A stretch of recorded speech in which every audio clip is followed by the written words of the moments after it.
महारानी कुंती द्वारा प्रार्थना तथा परीक्षित की रक्षा। श्लोक संख्या 37।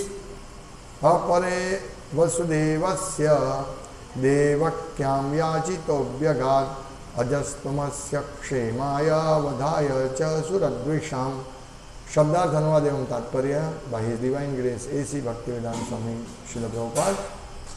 शब्दार्थ अपरे अन्य लोग, वसुदेवस्य वसुदेव का, देवक्याम देवकी का, याचितः प्रार्थना किए जाने पर, अव्यगात जन्म लिया, अजहा अजन्मा, त्वम आप, अस्या इसके, क्षेमाया कल्याण के लिए, वधाया वध करने के लिए, च तथा, सुरद्विषाम देवताओं से ईर्ष्या करने वालों का।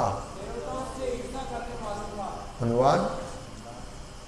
अन्य लोग कहते हैं कि चूंकि वसुदेव तथा देवकी दोनों ने आपके लिए प्रार्थना की थी, अतएव आप उनके पुत्र रूप में जन्मे हैं। निसंदेह आप अजन्म हैं, फिर भी आप देवताओं का कल्याण करने तथा उनसे ईर्ष्या करने वाले असुरों को मारने के लिए जन्म स्वीकार करते हैं। तात्पर्य। यह भी कहा जाता है कि भगवान को पुत्र रूप में प्राप्त करने के लिए वसुदेव तथा देवकी ने अपने पूर्व जन्म में सुतपा तथा पृश्नि के रूप में कठिन तपस्या की थी। इसके फलस्वरूप भगवान उनके पुत्र रूप में प्रकट हुए। भगवद गीता में पहले ही घोषित किया जा चुका है कि भगवान संसार के समस्त लोगों का कल्याण करने तथा असुरों या भौतिकवादी नास्तिकों का विनाश करने के लिए प्रकट होते हैं। कृष्ण कितना ध्यान रखते हैं अपने भक्तों का, सदैव भक्तों का चिंतन करते हैं कृष्ण। एक श्लोक है जिसमें नारद मुनि को भगवान कहते हैं, साधवो हृदयम मह्यम अहम साधुनाम हृदयम। मैं साधु का हृदय हूं और साधु मेरा हृदय है, और साधु मेरे अलावा किसी को जानते नहीं है और मैं भी साधु के अलावा किसी को नहीं जानता हूं। यह भगवान का वचन। इसीलिए हम भगवान से जब भी संबंध स्थापित करना चाहते हैं तो एक ही उपाय है कि हमें भगवान को अपने हृदय में धारण करना पड़ेगा, तब जाके भगवान हमें, हालांकि भगवान सबको अपने शुभ चिंतक है, सबके जो दुश्मन है नास्तिक है उनके भी भगवान शुभ चिंतक है, क्योंकि जब नास्तिकों का भी विनाश करते हैं भगवान तो उनका फायदा होता है। जैसे सभी भगवान स्वयं यहाँ प्रकट थे तो जितने भी असुरों का उन्होंने विनाश किया, नाश किया, मारा, वो सबको अच्छी गति मिली, भगवत धाम गए वो सब, उनको मुक्ति मिली, कम से कम मुक्ति तो मिली। तो ये भगवान की दया का हम विचार नहीं कर सकते। इसीलिए ये श्लोक में कुंती माँ ने बार बार कह रहे हैं ना ये सब श्लोकों में कि भगवान आप सबके लिए समान हैं। लेकिन ऐसा दिखता है कि आप भक्तों के ऊपर विशेष कृपा करते हैं, ऐसा दिखता है, लेकिन वास्तव में ऐसा नहीं है, क्योंकि भगवान सबके लिए समान है। जहां हम देखते हैं कि भगवान देवकी और वसुदेव के पुत्र के रूप में आए, तो फिर समान कैसे हुए? नहीं, क्योंकि देवकी और वसुदेव ने कठिन तपस्या की थी, सुतपा और पृश्नि गर्भ के रूप, सुतपा और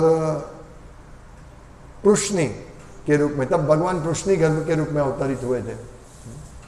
तो उन्होंने बहुत कठिन तपस्या की थी। यहाँ लिखते हैं कि उन्होंने कठिन तपस्या की थी पूर्व जन्म में। तो उन्होंने कठिन तपस्या की, भगवान का स्मरण किया, भगवान की सेवा की, तो भगवान उनके पुत्र के रूप में आए। तो पक्षपात कहाँ है? क्योंकि उन्होंने ऐसा किया था।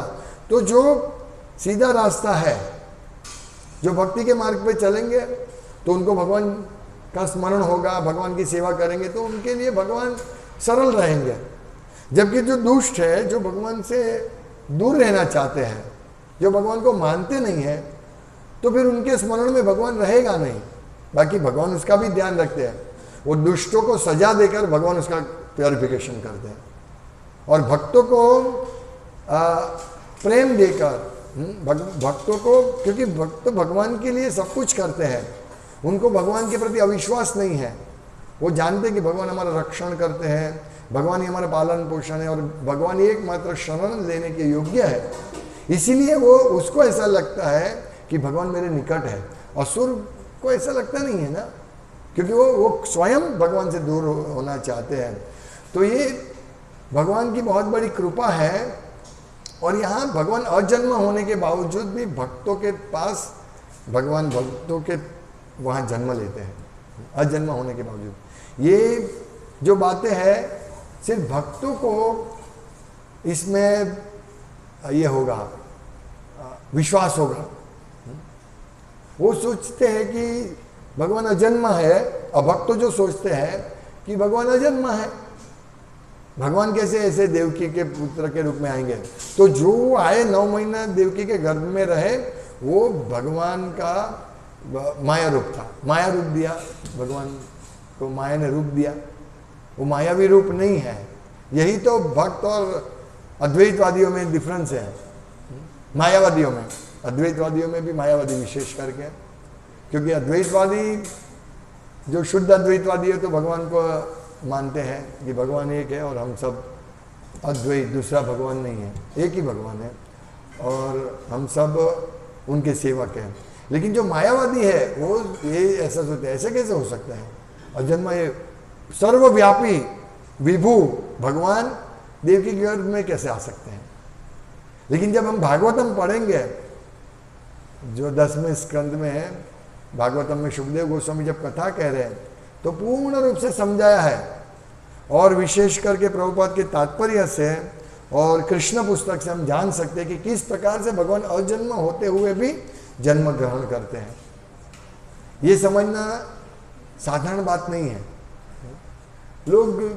लोग बोलते हैं हैप्पी बर्थडे जन्माष्टमी के दिन, हैप्पी बर्थडे कृष्णा, ऐसा नहीं है, क्योंकि लोगों को धारणा नहीं है।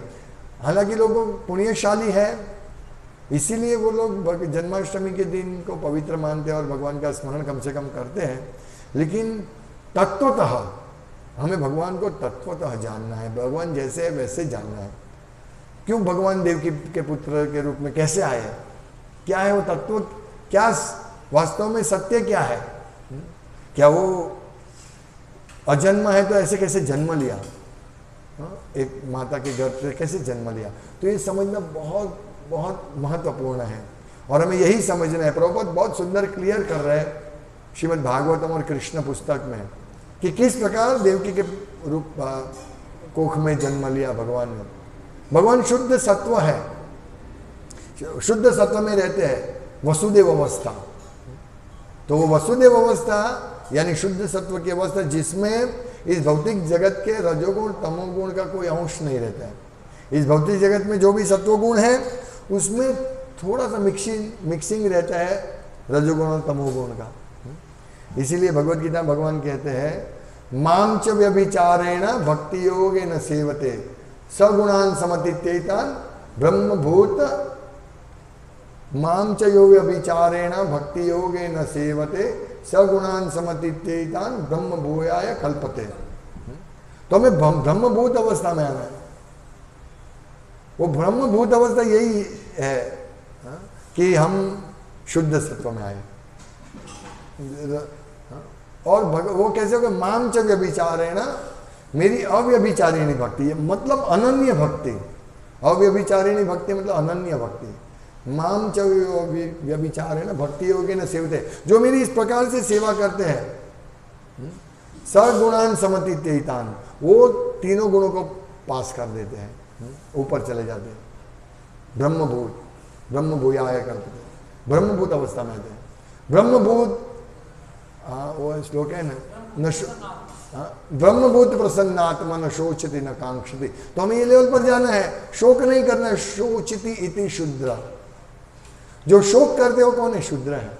हम भक्त हैं, हमारे जीवन में जो भी घटनाएं आती है वो हमें समझना चाहिए कृष्ण प्रेरित है, कृष्ण विलिंग, कृष्ण की इच्छा है। जो भी हो हमारे जन्म, जो भी हो, जैसे कृष्ण की इच्छा, जैसे मुसलमान बोलते हैं इंशाअल्लाह, कृष्ण की इच्छा इंशाअल्लाह, अल्लाह की इच्छा। इसी प्रकार में कृष्ण की इच्छा। हमारे साथ जो भी घटना होती है हमें शोक नहीं करना चाहिए, हमें यही तो जो हो रहा है वो कृष्ण की इच्छा से हो रहा है। एक पत्ता हमने इस तात्पर्य में आगे देखा था, देवकी माता की प्रार्थना में यही प्रभुपाद लिखते हैं कि भगवान की इच्छा के बिना एक पत्ता भी नहीं हिल सकता। यानी भगवान का देखिए कितना बड़ा कंट्रोल है। तो हम सोचते हैं हम फूंक मारेंगे पत्ता हिल जाएगा, हम कुछ भी कर सकते हैं।